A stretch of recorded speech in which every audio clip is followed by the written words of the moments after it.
নমস্কাৰ, মই বৰ্তমান আছোঁ মঙলদৈ কৰবী চকাৰ শ্ৰদ্ধাৰ বিচিত্ৰ বেদী ছাৰৰ ঘৰত।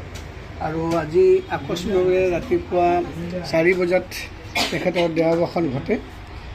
পৰহি তেওঁক আচলতে হস্পিটেল লৈ যোৱা হৈছিল আৰু সেই হস্পিটেল লৈ যাওঁতেই গম পোৱা হৈছিল যে তেওঁ হাৰ্ট ব্লক হৈ আছে।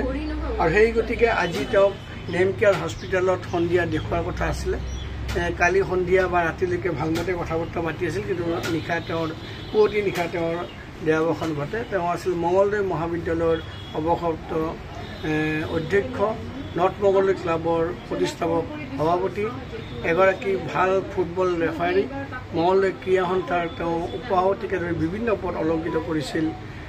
তাতোকৈ ডাঙৰ কথা, তেওঁ যদিও ভূগোলৰ অধ্যাপক আছিল তথাপিতো কিন্তু অসমীয়া সাহিত্যত তেওঁৰ দখল আছিল।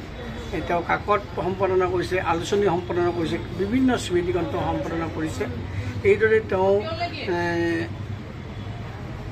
এই বিগত ৭৫টা বছৰে তেওঁ এইদৰে সাহিত্য সংস্কৃতিৰ লগত ক্ৰীড়াৰ লগত জড়িত থাকি, শিক্ষাৰ লগত জড়িত থাকি মানৱ সম্পদ গঢ়াৰ ক্ষেত্ৰত তেওঁ অৰিহণা যোগাই আহিছে। গতিকে আজি তেওঁৰ এই দেহাৱসানে মৃত্যুৱে আমাৰ মঙলদৈ তথা দৰঙৰ যথেষ্ট ক্ষতি হোৱা বুলি আমি অনুভৱ কৰিছোঁ।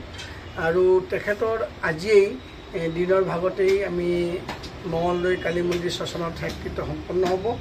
আৰু আমি স্মৃতি চাৰণ সভা এখনৰ কথা আমি ভাবিছোঁ যে 10 বজা বা 10:30 বজাত আমি স্মৃতি চাৰণ সভা এখন কৰিম। গতিকে মই সকলো তেওঁৰ শুভাকাংক্ষী প্ৰাক্তন ছাত্ৰ ছাত্ৰী সকলোকে আহিবৰ কাৰণে অনুৰোধ জনাইছোঁ আৰু তেখেতৰ শেষ যাত্ৰাত সহযাত্ৰী হ'বৰ কাৰণে অনুৰোধ জনাইছোঁ।